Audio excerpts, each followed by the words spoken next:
Gloria, Gloria, Gloria in excelsis Deo. Bapak Ibu Saudara terkasih dalam Tuhan, sebentar lagi kita akan menyambut hari Natal.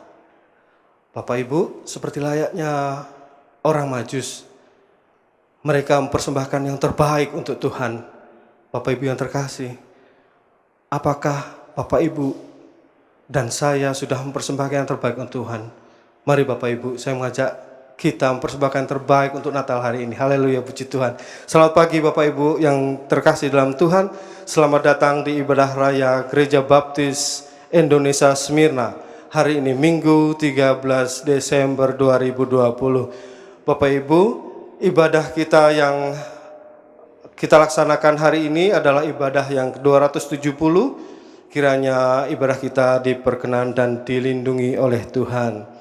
Bapak Ibu, pengumuman yang kedua adalah Natal Prima. Natal Prima akan dilaksanakan tanggal 20 Desember 2020 jam 18. Untuk Bapak-Bapak, kita akan menghadiri Natal Prima ini secara virtual. Kita akan melakukan secara Zoom.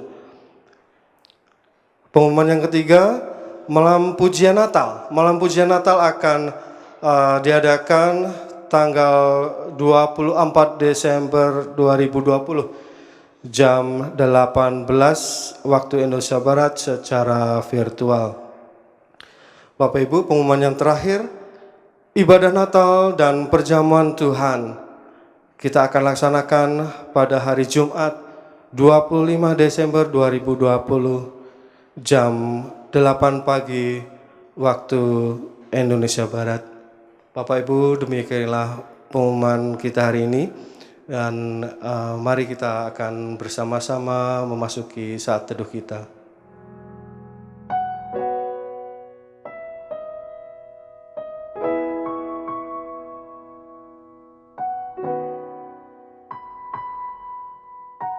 Amin.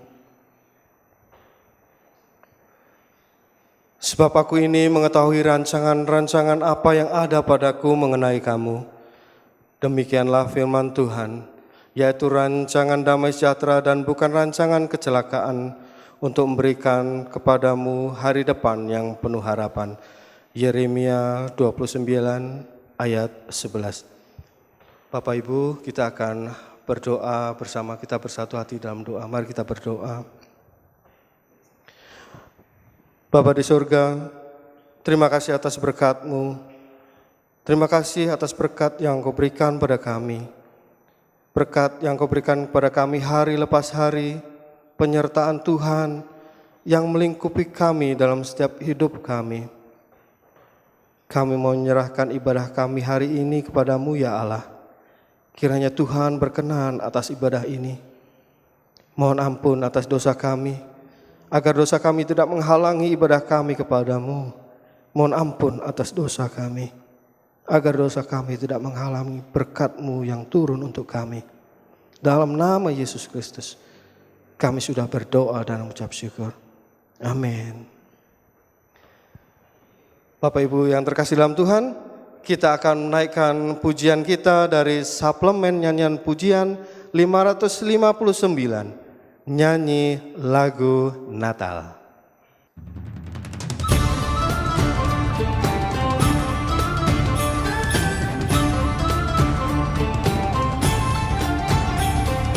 Nyanyi lagu Natal, Noel di sini, dengan lagu kami bagi sang bayi. Nyanyi Noel, lahir Raja Noel. Nyanyi Noel, Noel, nyanyi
Bapak Ibu yang terkasih dalam Tuhan, kita akan bersama-sama menaikkan doa syafaat kita yang akan dipimpin oleh Bapak Pendeta Petrus Mugiharjo.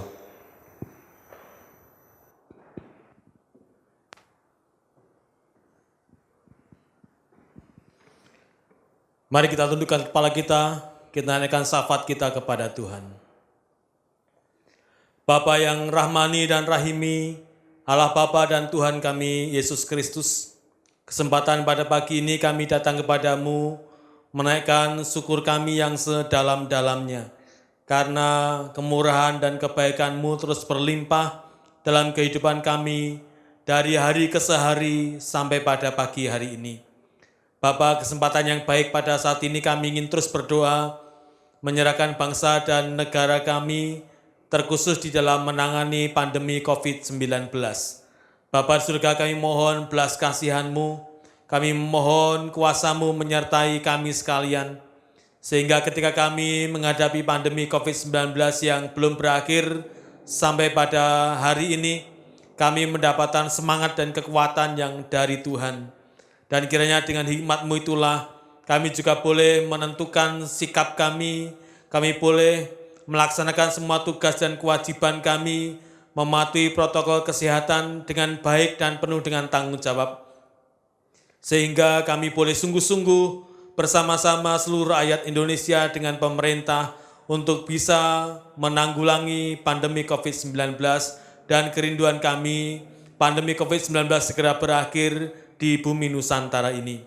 Berkatilah ya Tuhan atas vaksin yang sudah ditemukan, dan kami mau bersama-sama berdoa kiranya tidak ada dampak buruk dari vaksin yang akan diterapkan di seluruh masyarakat Indonesia.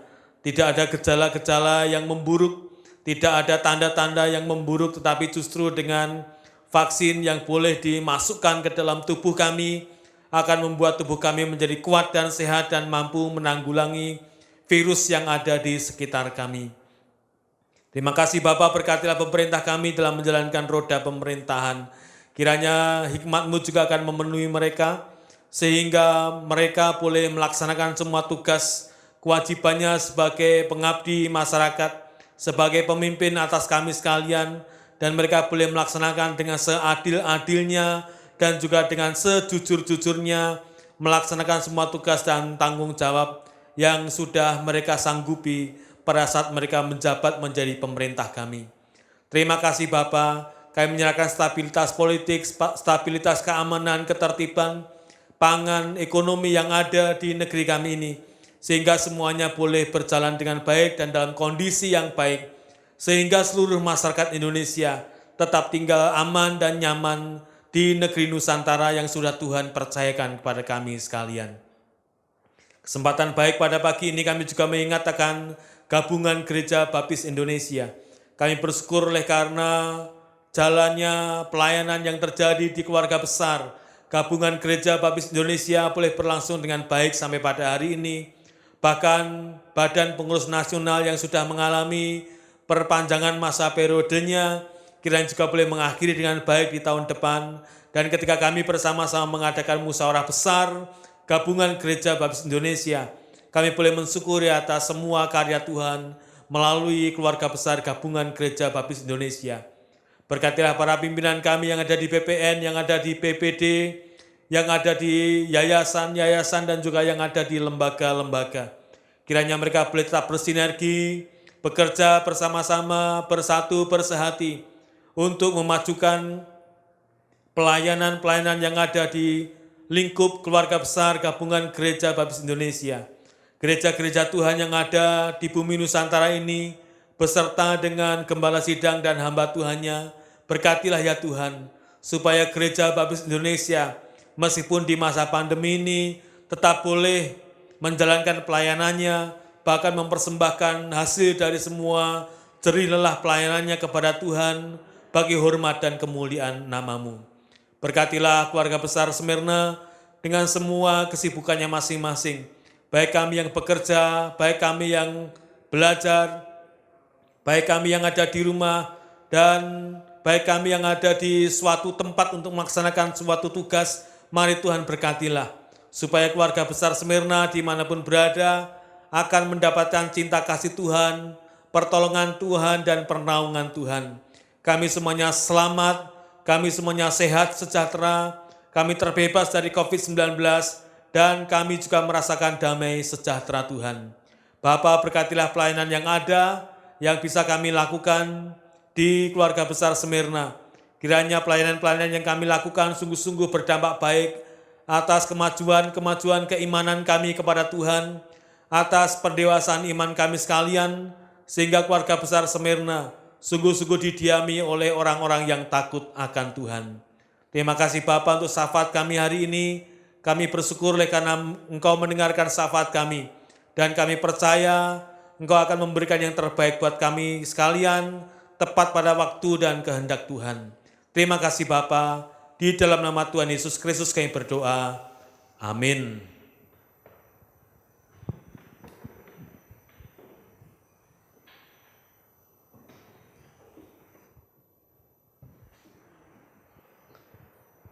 Bapak Ibu yang terkasih dalam Tuhan, kita akan memberikan persembahan dan persepuluhan kita. Kita akan menyiapkan hati dan pikiran kita.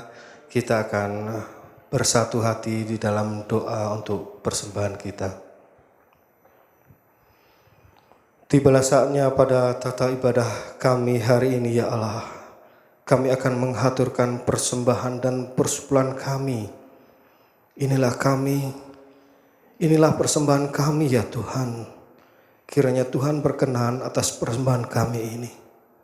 Terima kasih Tuhan Yesus. Dalam nama Yesus Kristus, kami sudah berdoa dan mengucap syukur. Amin. Karena iman, Habel telah mempersembahkan kepada Allah korban yang lebih baik daripada korban Kain. Dengan jalan itu, ia memperoleh kesaksian kepadanya bahwa ia benar. Karena Allah berkenan akan persembahannya itu, dan karena iman ia masih berbicara sesudah ia mati. Tinggal dalam Kristus adalah khotbah yang akan disampaikan oleh Bapak Pendeta Petrus Mugiharjo yang diambil dari Yohanes 15 ayat 1 sampai dengan 8. Namun kita akan mempersiapkan hati kita. Kita akan memuji Tuhan. Ku kurang tahu mengapa Tuhan Allah, dari nyanyian pujian 63.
Baik, selamat pagi Bapak Ibu sekalian. Mari kita bersama-sama menghadap Tuhan di dalam doa, menyiapkan kita untuk menerima bagian dari firman Tuhan. Mari kita tunduk kepala dan kita berdoa. Kepadamu kami bersyukur dan berserah pada saat kami mendengarkan bagian dari firman Tuhan, dan biarlah firman-Mu akan memberkati kami sekalian, baik kami yang mendengarkan firman-Mu dan juga hamba-Mu yang menyampaikan kebenaran firman-Mu. Terima kasih Bapa, kami menyerahkan waktu ini sepenuhnya kepadamu, di dalam nama Tuhan kami, Yesus Kristus. Amin. Bapak Ibu yang saya kasihi, firman Tuhan pada pagi ini kita akan ambil dari Yohanes pasal 15, ayat 1 sampai ayat yang ke-8, dan saya beri judul dengan tinggal di dalam Kristus. Yohanes 15 ayat 1 sampai 8, silakan Bapak Ibu sekalian menyimaknya dan silakan membaca secara keseluruhan supaya bisa mengerti bagian ini dengan lebih baik lagi. Bapak Ibu yang saya kasihi, dulu keluarga besar kami tinggal di lingkungan Keraton Yogyakarta. Orang-orang menyebutkan kami tinggal di Jeron Beteng. Kalau orang mengatakan bahwa orang itu tinggal di Jeron Beteng, itu artinya orang itu tinggal berada di lingkungan keraton di dalam benteng Keraton Yogyakarta. Termasuk keluarga kami, simbah kami, ayah kami tinggal di lingkungan Keraton Yogyakarta. Konsekuensinya adalah ketika kami tinggal di lingkungan Keraton Yogyakarta, kami harus tunduk kepada penguasa kerajaan dan juga tunduk kepada perintahnya. Itu konsekuensinya. Apapun yang diperintahkan oleh penguasa, apapun yang diperintahkan oleh Keraton Yogyakarta, apapun yang diperintahkan oleh sultan, kami harus tunduk dan tidak boleh menolak sama sekali. Bahkan termasuk ketika kami harus keluar dari lingkungan Keraton Yogyakarta, oleh karena ada rehabilitasi dari lingkungan Keraton Yogyakarta, dan kami harus keluar dari lingkup Keraton Yogyakarta, kami juga harus tunduk dan tidak boleh menolaknya.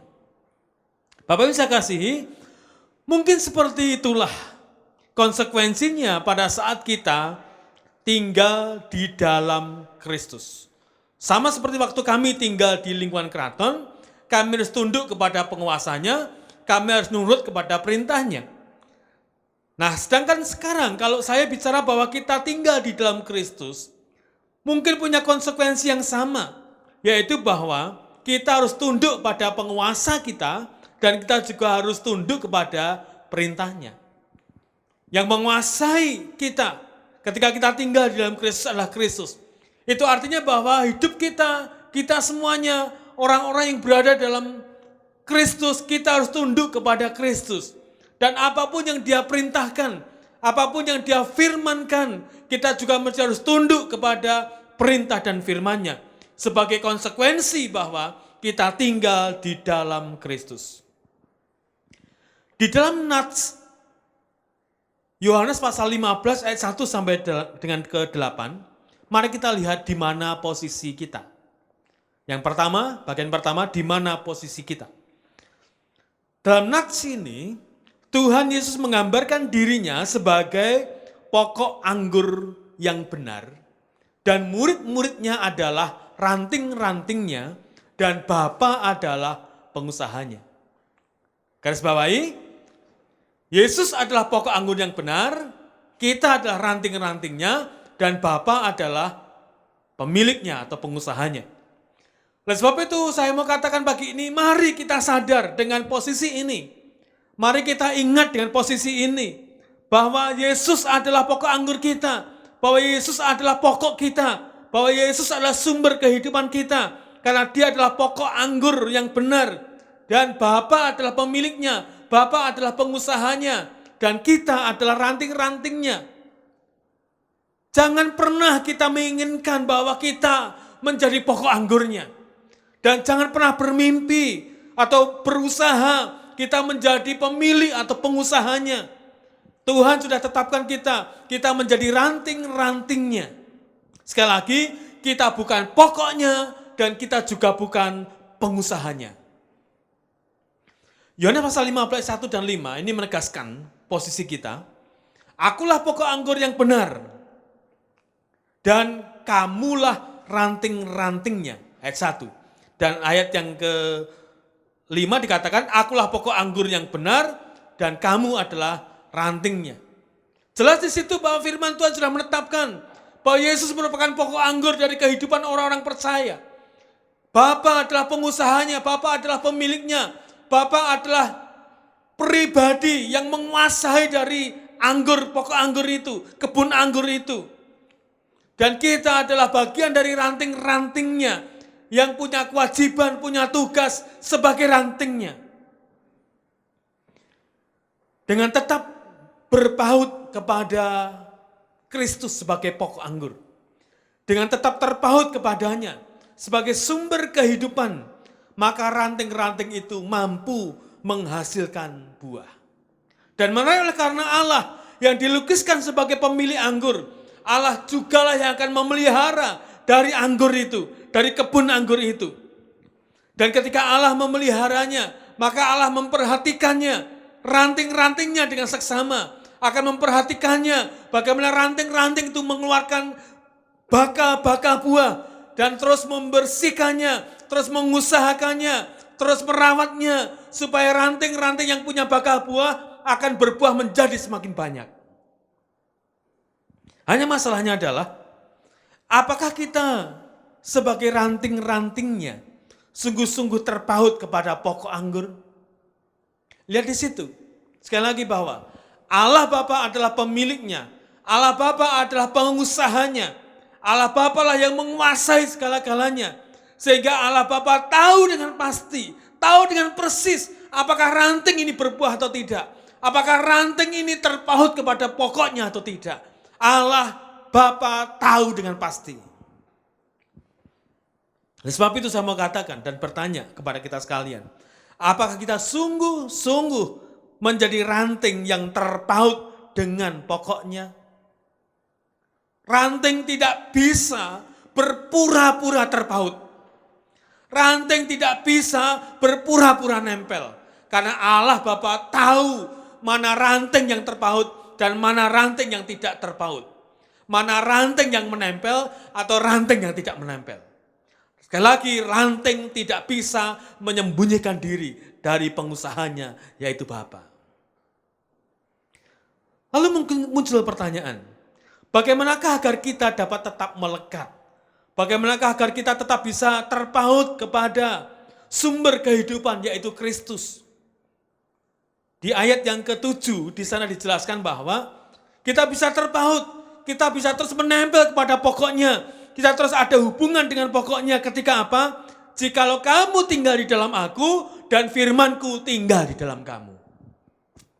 Sekali lagi, ranting bisa terpaut, ranting bisa menempel dengan sehat ketika dikatakan di sana, jikalau kamu tinggal di dalam aku dan firmanku tinggal di dalam kamu. Sekali lagi bahwa Bapa adalah pengusahanya, Bapa adalah yang maha tahu, sehingga kita sebagai ranting-rantingnya tidak bisa berpura-pura menempel kepada pokoknya. Kita tidak bisa berpura-pura menjadi orang yang tinggal di dalam Kristus. Tuhan tahu dengan pasti kita tinggal di dalam Kristus atau tidak. Dan bukti dari tinggal di dalam Kristus itu adalah jikalau firmanku tinggal di dalam kamu. Ini sejajar, saudara. Antara tinggal di dalam Kristus dan firman-Nya tinggal di dalam kita, ini merupakan kalimat yang sejajar. Jadi siapakah orang yang tinggal di dalam Kristus? Adalah orang yang ditinggali firman Tuhan. Adalah orang yang hidup di dalam firman Tuhan. Siapakah orang yang hidup dalam firman Tuhan? Itulah orang-orang yang tinggal di dalam Kristus. Jadi bukti dari tinggal di dalam Kristus adalah menjalankan firman Tuhan. Tidak bisa memilih dari salah satunya. Saya mau tinggal di dalam Kristus saja untuk menikmati keselamatan, menikmati pengampunan dosa, dan menikmati berkat yang dari Tuhan. Tetapi tidak mau melaksanakan firman-Nya. Maaf, tidak bisa. Kita tidak bisa memilih hanya pengen perlindungan Tuhan saja, hanya pengen dihujani berkat saja, hanya pengen selalu disertai saja, tetapi tidak mau melaksanakan firman-Nya. Maaf, juga tidak boleh. Jadi orang yang tinggal di dalam Kristus, saya dan saudara yang tinggal di dalam Kristus adalah ketika firman Tuhan tinggal di dalam kita dan kita melaksanakan firman Tuhan itu dalam kehidupan kita. Tidak bisa pura-pura dan tidak bisa memilih. Pertanyaan saya adalah, apakah saudara dan saya sungguh-sungguh tinggal di dalam Yesus, terpaut menempel di dalam Yesus Kristus? Yang kedua, ketika kita sudah tinggal di dalam Kristus, ternyata tidaklah cukup. Ternyata kita ketika sudah menempel di dalam Kristus, ternyata tidaklah cukup. Kita tidak bisa berkata pada hari ini, yang penting saya percaya Yesus. Yang penting saya punya iman kepada Yesus. Tidak cukup. Ada tanggung jawab. Ada sesuatu yang harus dikerjakan. Ada sesuatu yang dimunculkan. Ada sesuatu yang harus diterbitkan dari orang-orang yang tinggal di dalam Kristus. Sekali lagi, saya dan saudara tidak pernah bisa berkata, cukup yang penting saya ke gereja saja. Tidak. Cukup yang penting saya berdoa di rumah saja. Tidak. Cukup yang penting saya percaya saja. Tidak. Ada tugas dan tanggung jawab yang harus kita kerjakan dan kita munculkan dari kehidupan kita yang tinggal di dalam Yesus. Apakah itu? Allah mengharapkan kita untuk berbuah. Tidak hanya tinggal di dalam Kristus, tidak hanya tinggal di dalam pokoknya, tetapi Allah menghendaki kita mengeluarkan buah. Bapak Ibu saya kasih, proses pemeliharaan tanaman anggur di Israel, kalau kita merujuk ke sana, adalah bahwa ranting-ranting yang tidak berbuah, itu akan dipangkasnya di setiap bulan Februari dan juga Maret. Februari atau Maret, biasanya pemilik pohon anggur itu, kebun anggur itu datang ke kebun kemudian melihat ranting-rantingnya. Jika ada ranting-ranting yang tidak berbuah, maka ranting-ranting itu dipotongnya. Karena sia-sia saja dia menempel di pokok anggurnya tetapi tidak menghasilkan buah. Oleh karena pemilik kebun itu mengharapkan adanya buah di dalam setiap pokok anggur itu. Dan ketika ada ranting yang tidak berbuah, maka ranting-ranting itu dipotongnya supaya akan tumbuh ranting yang baru yang bisa menghasilkan buah. Tragis seringkali oleh karena pada bulan Februari, bulan Maret itu ketika pemilik anggur itu memotong ranting-rantingnya yang tidak berbuah, ditemukan ada banyak pokok anggur yang tinggal pokoknya saja karena semua ranting-rantingnya dipotongi. Mengapa? Karena tidak menghasilkan buah. Wah, kalau begitu ini yang kita khawatirkan, saudara. Ini yang seringkali saya khawatirkan. Jangan-jangan kita berada di bulan Februari dan Maret itu, ketika pemilik anggur itu datang, kemudian memotong ranting-rantingnya, ternyata semua rantingnya dipotong. Karena apa? Karena tidak menghasilkan buah. Pada saat pemilik itu datang, dan ternyata tidak menghasilkan buah, maka dipotongnya. Menyedihkan, tragis kalau ternyata tinggal pokoknya saja dan tiada rantingnya. Karena semua ranting dipotongnya, dibuang, dan dibakarnya. Kira-kira apakah kita menjadi ranting yang akan dipotong? Apa kita menjadi ranting yang akan dibuang dan dibakar? Oleh karena ternyata ketika kita menempel kepada pokok anggur, ketika kita menempel di dalam Kristus, hidup kita toh juga tidak menghasilkan buah-buah yang diharapkan oleh Bapa kita. Sehingga terpaksa harus dipotong dan dibuang dan dimasukkan ke dalam perapian. Yohanes pasal 15 ayat yang kedua dikatakan di sana. Setiap ranting padaku yang tidak berbuah, maka dipotongnya, dan setiap ranting yang berbuah dibersihkannya supaya ia lebih banyak berbuah. Bapak bisa kasih, Tuhan Yesus berbicara ada dua hal di situ, yaitu ranting yang tidak berbuah dan ranting yang berbuah. Ranting yang tidak berbuah pastilah menunjuk kepada orang-orang yang tidak lagi memiliki kehidupan yang datangnya dari iman dan kasih yang langgeng kepada Kristus. Sehingga hidupnya biasa-biasa saja. Hidupnya begitu-begitu saja. tidak pernah ada buah pelayanan, tidak pernah ada buah pengabdian, tidak pernah ada buah iman yang dimunculkan, bahkan buah-buah kehidupan yang lain tidak pernah ditemukan. Maka itu digolongkan sebagai orang-orang yang tidak menghasilkan buah, yaitu ranting-ranting yang harus dipotongnya. Dan juga berbicara tentang ranting yang berbuah, yaitu orang-orang yang memiliki hidup yang di dalamnya karena iman dan kasih yang langgeng kepada Yesus Kristus. Iman dan kasihnya kepada Tuhan tidak luntur oleh waktu. Iman dan kasihnya kepada Tuhan tidak luntur oleh karena keadaan, kesulitan, persoalan, pergumulan, dan bahkan berbagai macam tantangan. Tetapi mampu menunjukkan iman yang setia kepada Tuhan, iman yang kuat kepada Tuhan, yang kokoh menempel kepada pokoknya, dan bahkan menghasilkan buah-buah yang luar biasa. Ranting-ranting yang berbuah itu akan dibersihkan oleh pemiliknya. Supaya apa? Supaya semakin banyak menghasilkan buah. Apa maknanya? Bapak, kita akan menyingkirkan segala sesuatu dari kehidupan kita yang mempersulit, yang menghambat. Buah itu akan menjadi semakin banyak. Apapun itu yang menghambatnya akan dipotongnya, apapun yang menghambatnya akan dibersihkannya, apapun yang menghambatnya akan disingkirkannya, supaya buahnya menjadi semakin banyak. Kalau bicara seperti ini ngeri, saudara. Kadang-kadang mungkin miris oleh karena apa? Oleh karena Bapa pasti akan membersihkannya apapun yang menjadi halangan bagi kita untuk menghasilkan buah. Apapun juga. Bisa jadi itu pekerjaan kita, bisa jadi itu hobi kita, bisa jadi itu kegiatan kita, bisa jadi itu apa saja yang menjadi milik kita. Jikalau segala sesuatunya itu menghambat kita untuk menghasilkan buah yang lebih banyak, maka akan dibersihkannya oleh Tuhan. Ngeri ya? Dan mungkin ini menjadi tantangan buat kita sekalian. Apapun yang menjadi penghalang kita untuk setia kepada Tuhan, bisa saja dibersihkannya. Kalau pekerjaan itu menghalangi kita berbuah, maka pekerjaan akan dibersihkannya. Kalau harta itu menjadi penghalang buat kita untuk bisa menghasilkan lebih banyak buah, maka bisa saja harta itu akan dibersihkannya. Kalau materi-materi yang lain, lahiriah yang lain ternyata bisa menghambat kita untuk menghasilkan buah yang lebih banyak, maka Bapa akan membersihkannya. Dan ranting tidak pernah bisa protes kepada pemiliknya ketika ranting itu dibersihkannya. Dan menarik, Tuhan memberikan janji. Apapun yang dibersihkannya, karena itu merupakan penghalang, dan ujungnya nanti adalah ranting itu bisa menghasilkan buah yang jauh lebih banyak. Dan itu membanggakan bagi pemilik kebun anggur itu.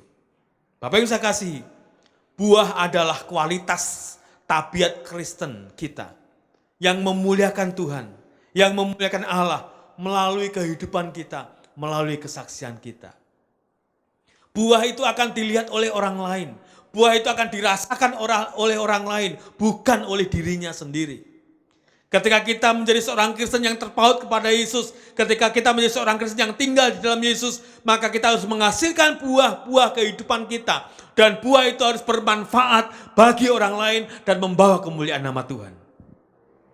Pemeliharaan dan kuasa Allah niscaya memungkinkan kita menghasilkan buah, yaitu sikap dan tindakan kita yang berdasarkan firman yang disampaikan kepada kita. Oleh sebab itu Bapak sekalian, mari kita mengoreksi diri kita. Mari kita melihat kekuatan menempelnya kita kepada Tuhan, keterpautan kita kepada Yesus. Itu menjadi bukti bahwa kita sungguh-sungguh tinggal di dalam Dia. Dan ketika kita tinggal di dalam Dia, kita tidak cukup berhenti di situ saja. Oleh karena ada kewajiban, ada tugas, yaitu bahwa kita harus menghasilkan buah. Dan buah itu harus menyenangkan pemiliknya.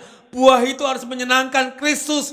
Buah itu harus menyenangkan Bapa kita. Buah itu harus menyenangkan orang lain. Dan buah itu harus bermanfaat bagi orang lain. Apakah kita dengan kehidupan iman Kristen kita bermanfaat untuk orang lain? Apakah kita dengan kehidupan iman kita sungguh-sungguh mempunyai arti dan makna bagi orang lain? Dan apakah kita sebagai seorang percaya sungguh-sungguh membanggakan Allah Bapa kita yang menjadi pemilik kita?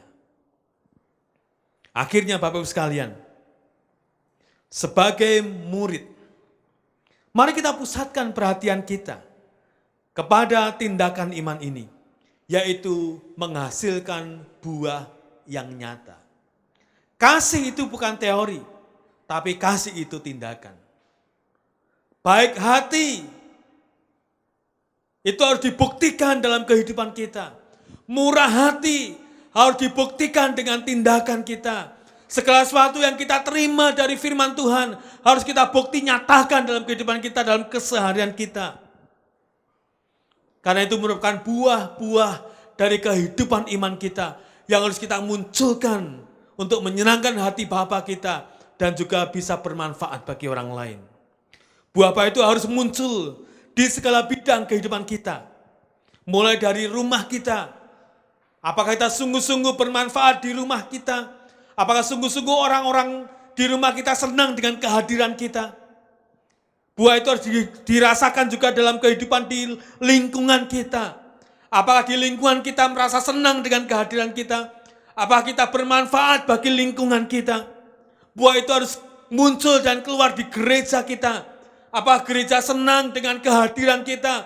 Gereja senang, gereja bangga dengan kehadiran kita. Dan apakah kita sungguh-sungguh bermanfaat ketika kita berada dalam gereja, dalam persekutuan kita? Buah itu juga harus muncul di tempat kerja kita. Dimanapun kita berada. Apakah orang-orang yang ada di sekitar kita juga merasakan kebaikan-kebaikan hati kita. Merasakan buah-buah dari kesetiaan kita. Buah-buah dari kasih kita. Dan mereka merasa senang oleh karena kehadiran kita. Dan kita sungguh-sungguh bermanfaat kepada mereka. Tinggal berarti menetap. Pemahaman inilah yang harus kita mengerti bahwa ketika kita tinggal di dalam Kristus, kita harus setia untuk selama-lamanya seperti Kristus setia kepada kita. Kita harus tetap tinggal di dalam Dia, apapun permasalahan yang sedang kita hadapi. Kita harus tetap tinggal di dalam Dia, meskipun ada goncangan kehidupan, ada kekurangan, ada sakit penyakit, ada perselisihan, ada berbagai macam godaan dan gangguan. Tetapi kita dengan setia tetap tinggal di dalam Kristus dan tidak pernah beranjak dari Dia. Dalam keadaan inilah, setiap orang percaya mengalami pekerjaan Kristus. Dalam kondisi seperti inilah, setiap orang percaya akan merasakan karya Kristus yang sudah dipersiapkan untuk kita, sehingga kita mampu menghasilkan buah-buah kehidupan dan buah-buah iman kita. Tanpa tinggal menetap di dalam Kristus, maka orang percaya tidak akan pernah bisa menghasilkan buah. Bapak Ibu saya kasihi, sungguh-sungguhkah kita menempel kepada Kristus? Sungguh-sungguhkah kita terpaut kepada Kristus? Dan sungguh-sungguhkah kita mampu menghasilkan buah yang menyenangkan hati Tuhan, yang menyenangkan hati Bapa kita, dan bermanfaat bagi orang lain. Mari kita terus berpaut kepada Tuhan dan menghasilkan buah-buah iman dalam kehidupan kita. Mari kita berdoa. Bapa, kami bersyukur untuk firman-Mu. Ketika firman-Mu menjelaskan kepada kami sekalian bahwa sesungguhnya Yesus adalah pokok anggur yang benar, di mana kami semua adalah ranting-rantingnya yang harus terpaut erat, menempel kuat kepada pokok anggur. Dan menjadi tugas dan tanggung jawab kami sebagai ranting-rantingnya, kami harus menghasilkan buah. Dan kami bersyukur ketika kami menghasilkan buah, maka Engkau membersihkan kami, maka Engkau melindungi kami, maka Engkau merawat kami, sehingga kami lebih banyak lagi menghasilkan buah. Kami tidak mau menjadi ranting-ranting yang tiada berbuah, yang kemudian dipotong dan dibuang, bahkan dibakar. Kami rindu menjadi ranting-ranting yang sehat, menjadi ranting-ranting yang bermanfaat, menjadi ranting-ranting yang bisa menghasilkan buah bagi hormat dan kemuliaan nama Tuhan. Terima kasih Bapa buat firman-Mu pada pagi ini yang mengingatkan kepada kami sekalian, kepada seluruh jemaat yang mendengarkan firman Tuhan, dan juga kepada hamba-Mu yang menyampaikan firman Tuhan. Terima kasih Bapa atas firman-Mu pagi ini. Di dalam nama Tuhan kami Yesus Kristus, kami bersyukur dan kami berdoa. Amin. Bapak Ibu yang saya kasihi, mari kita responi kebenaran firman Tuhan pada pagi ini. Ketika kita menyadari bahwa Kristus adalah pokok anggur kita, ketika kita menyadari bahwa Yesus adalah pokok kehidupan, sumber kehidupan kita sekalian, mari kita tetap tinggal di dalam Tuhan, tinggal di dalam Yesus, karena di dalam Dia kita merasakan perlindungan yang aman, sehingga hati kita menjadi tenang. Bahkan kita bisa melawan dosa-dosa yang terus menyerang kepada kita. Karena apa? Karena kita tetap tinggal di dalam Tuhan. Mari kita nyanyikan lagu ini, Di Dalam Tuhanku.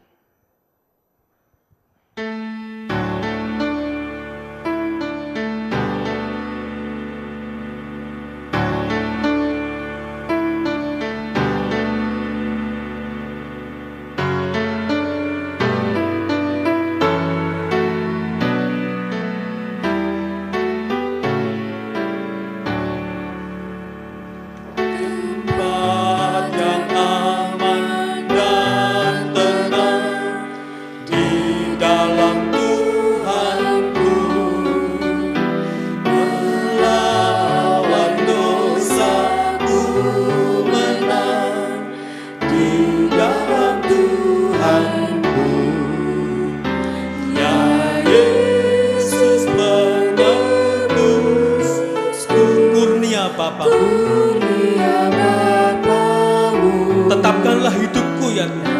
Tetapkanlah hidup di dalam Tuhanku. Di dalam Tuhanku. Tempat menghibur yang sedih. Tempat menghibur yang sedih di dalam Tuhanku, hilanglah duka yang pedih di dalam Tuhanku. Bersama-sama. Tempat abadi yang bermain di dalam Tuhanku, penuh senang serta damai di dalam Tuhanku. Ya Yesus penebusku, kurnia Bapa-Mu, tetapkanlah hidupku di dalam Tuhanku.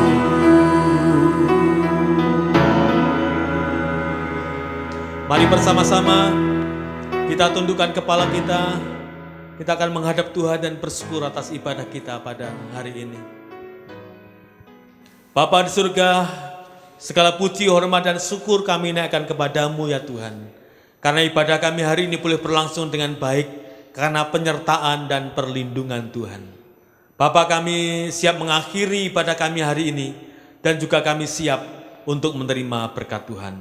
Dan sebab itu ampunilah semua dosa dan pelanggaran kami selama kami berbakti pada hari ini, sehingga tidak akan menghalangi berkat-Mu yang akan Tuhan penuhkan kepada kami sekalian. Bapak Ibu saya kasih, persiaplah diri untuk menerima berkat Tuhan.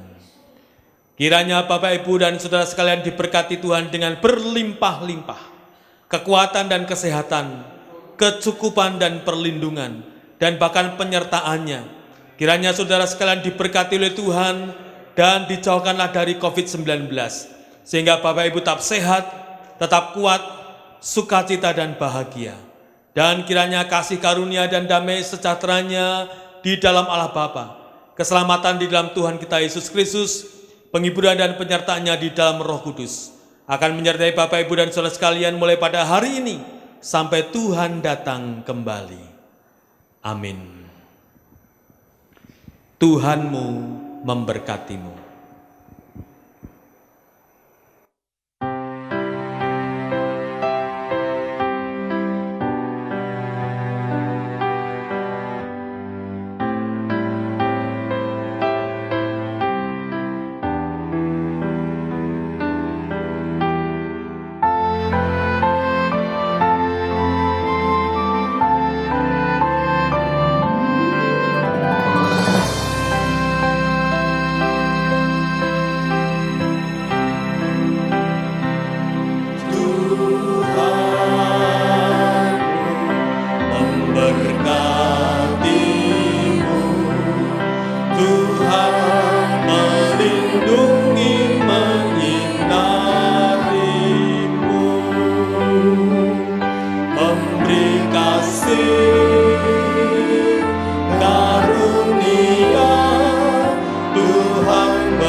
Mari dengan penuh keyakinan kita nyanyikan lagu ini bahwa Tuhan akan memberkati kita sekalian.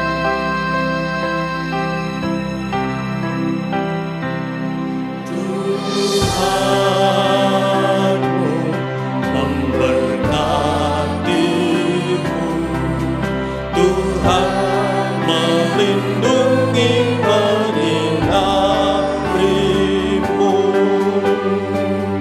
memberi kasih karunia, Tuhan menyinarimu dengan wajah-Nya, memberi kasih karunia,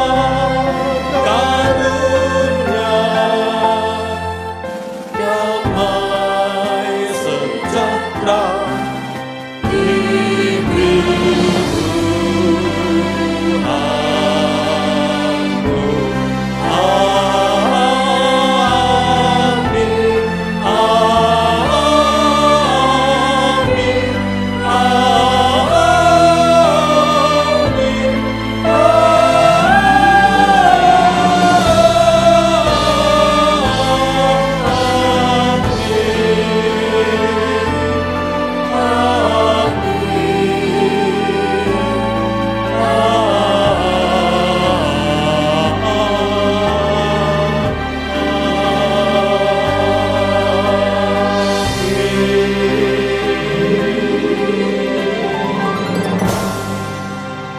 Sama-sama mari kita berdoa, bersyukur kepada Tuhan atas ibadah kita hari ini, dan Tuhan memberkati.